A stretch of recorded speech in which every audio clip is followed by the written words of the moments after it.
Right, more stories on the front page. Osho Tribunal ruling.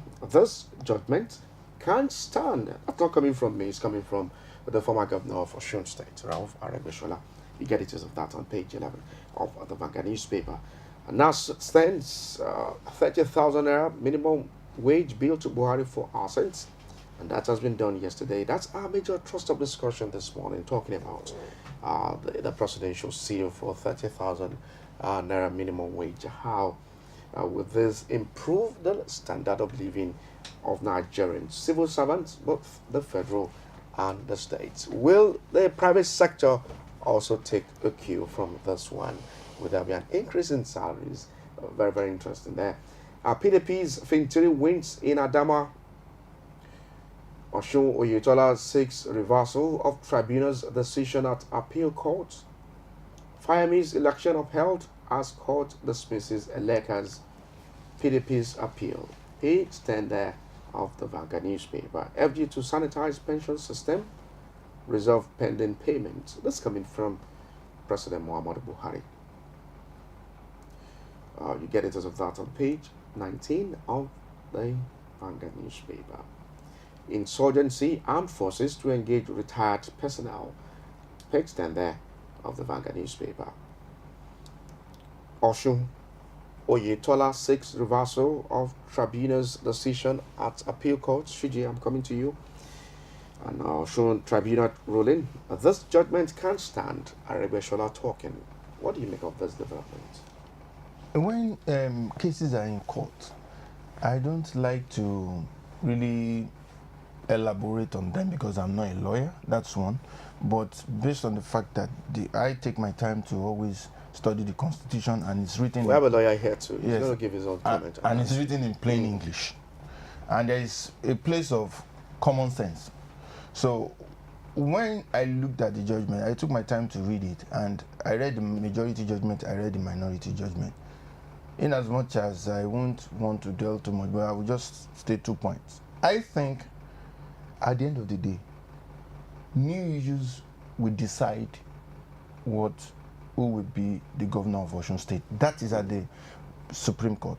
I believe the appeal court, I'm not saying it will upturn it. You can preempt. Yes, because let me just quickly say so those that 2 points. No, hold on, please. Exactly. Let me state those 2 points. Number one, that a supplementary election is null and void. That's one of the grounds. That it's an error to call for a supplementary election. In the week that Nigeria was going into 4 supplementary elections. That's one. Number two, the majority judgment, deducted votes, that power had been taken away from the court in 2011, after we had the issue of Edo and all that. The Senate amended that and took those powers. So, and if you look at the minority judgment, the judge said, who is the chairman of the tribunal, that you can't subtract an election result, that the powers is not in their hands. So for me, I think those 2 things, based on those errors, I don't think it can stand. Legal practitioner? Yeah, like, TUNJI. I don't want to go into this substance of the case because it's already in court. I just want to correct an impression and what is based on his analysis now. The court did not say what's it called, supplementary election is not a circumstance that led to the supplementary election is what they queried. That ordinarily there ought not to be supplementary election because that was a clear winner. Do you get my point? That was the reason. They're not complaining about the fact that they hold a supplementary election and therefore we cancel it. No. Okay. They are saying circumstances that led to that supplementary election ought not to have allowed for supplementary election. That the winner ought to have been declared based on the first instance election. Because their point was that, look, by our law, the only person that can declare any vote invalid or whatever is a presiding officer, not a returning officer. And if you remember, the Osun State election was declared inconclusive because the returning officer decided to remove certain results, cancel them. Do you get it? Secondly, the issue regarding Section 140 they are talking about, that they say the court cannot declare anybody winner. I also believe that section has been declared null and void as inconsistent with section 137, 134 and 179 of the Constitution of the Federal Republic of Nigeria. Which states? The case in the case of Labour Party against INEC, that section was said to have been to be inconsistent. That what is the power of the court? If a case before the court and the court is able to ascertain that, look, this is not properly done, why will you not have the power to say, look, I remove this, I do this, and then I cancel it? Looking at section 143(2) of the Electoral Act, also allows a tribunal to declare a candidate with the highest number of votes winner. But so this matter has been appealed. Yes, like I said, we don't have to go into all these issues. We hope we will not see let's wait for the court appeal to determine. Mama Taraba got judgment at the tribunal. But when it got to the appeal, let me say also, I read the notice of appeal filed by them by the APC, and also because most time when we discuss issues regarding to court, we base it on newspaper report and all these things. There are things that happen in court that we don't know. The president filed in court. Most of us don't see it. Yeah. And those are the issue or the basis upon which the court will determine his own case. Like there is an issue in the appeal now that one of the judges Obiora, who was not part of the procedure and it's a fundamental error if that is true. Do you guys, there are some things we don't know. Those are things you people call technical issues. They are not technical.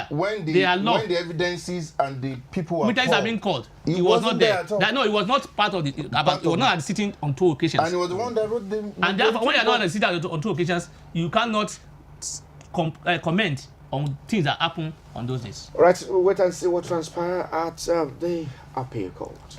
Let's move on to the Guardian newspaper. The back story here says why Buhari stayed away from Tinubu's colloquium. You want to know? Get details of that inside the Guardian newspaper. No time. Election is over. Is that your own interpretation? That's my interpretation. No time and election is over. For me, it's not supposed to even be on the newspapers. because when Tinubu had the colloquium in Lagos, the president attended. He was there. This was in Abuja. The one they did last year in Abuja, he was there. The president was there. But the one done maybe it's even yesterday, good that he the president there. is attending to national issue. Yes, maybe it's even good that he was not there. Why? Because the national leader was able to say some things that maybe would not be comfortable. Saying the president was. They are not saying anything contrary to the position of the president. He is just asking for better life. But a lot of people have queried that why will Achiwadibola Tinubu be saying this at this time? Give Nigerians better life. I also believe that he can work to them. He also has they have the policies together. They work it together. He should be able to follow them and say, look, this is what we need. This is what we need. This is what we need. Well, he's not part of government. He's not part of government. He's not part of government. He doesn't attend their meetings. So and he doesn't have the opportunity to give them information and policies and the directive. But he's advising the president to give Nigerians better life. Don't you desire better life? That's why I said I agree with all the points he raised. They are all germane points. Yes. They are all very good points. And once again, this tax increment on justified electricity charges, talking about crazy bill. For those who don't have the prepaid meters, I'm quite sure now they are smelling it hard with the PHCN crazy bills. I want to see the VAT issue and the electricity stuff. They are very similar. And I think the problem is people not wanting to do their job. See, if you look at the tax, the Nigerian system wants to kill the few very patriotic Nigerians. The people that are doing their bit, what they're supposed to do. So he is saying increase the tax net. Same thing as electricity. Electricity, 2006, we were told we have 12 million housing units.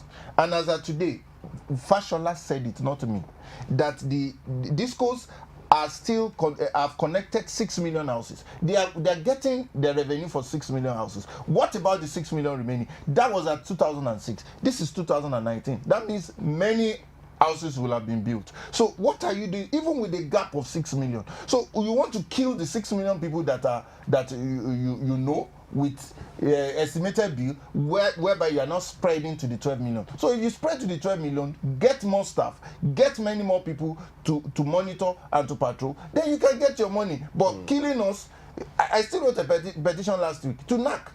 because the crazy bill they're bringing to my house You don't is have killing. you don't have a prepaid meter? I have not a prepaid but a functional meter, and I took at different dates. I took the pictures of the reading, and by my own calculation, at 28.7 naira per kilowatt, I was supposed to be paying 6,000 every month. And you're paying how much? 20,000. Crazy bill indeed. Well, maybe they know that you come on TV. Maybe you are to doing a talk, bakery, and yeah. that's why. Well, maybe they know that you come on TV to talk, and your faces are seen everywhere. When they got to my house, they saw it and they said it's too small that they should. And the meter is functioning. So why bring estimated bill to my house? All right. It is expected that you put them on the spot so that such. But I think that at a point, Fashola said, if you don't have a prepaid meter, don't pay your bills. Says you. In Nigeria. Yeah. Even those that pay bills, they disconnect their. All right. disconnect the APC leader cautions FG against VAT increase. Drama as Akpabio vacates seats for Shiomale. All right. The big story there on the front page of.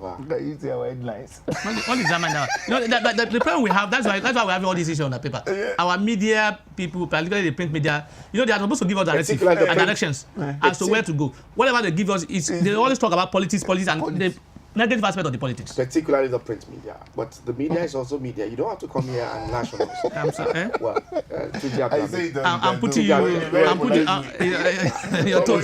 because you are on a platform.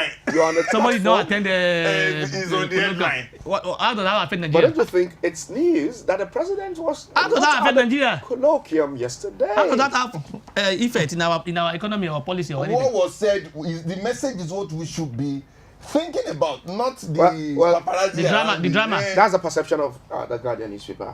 You saw what happened. And it's even a boat. In fact, the main story on the front story. page. Okay. Imagine. Nigerians groan as medical professionals migration worsen. A lot of medical practitioners are leaving the shores of the country. Right, you get it with that. Did you get the story of somebody that has been in the service for 33 years and is being paid 147,000? Though it trended on Twitter, but so many people corrected that. The only reason why it's possible is if he has not become a consultant in any area of medicine. That so he or she has been stuck in one place. So that's the but the 147,000 even in 33 years, even if you are not a consultant, I think it's ridiculous.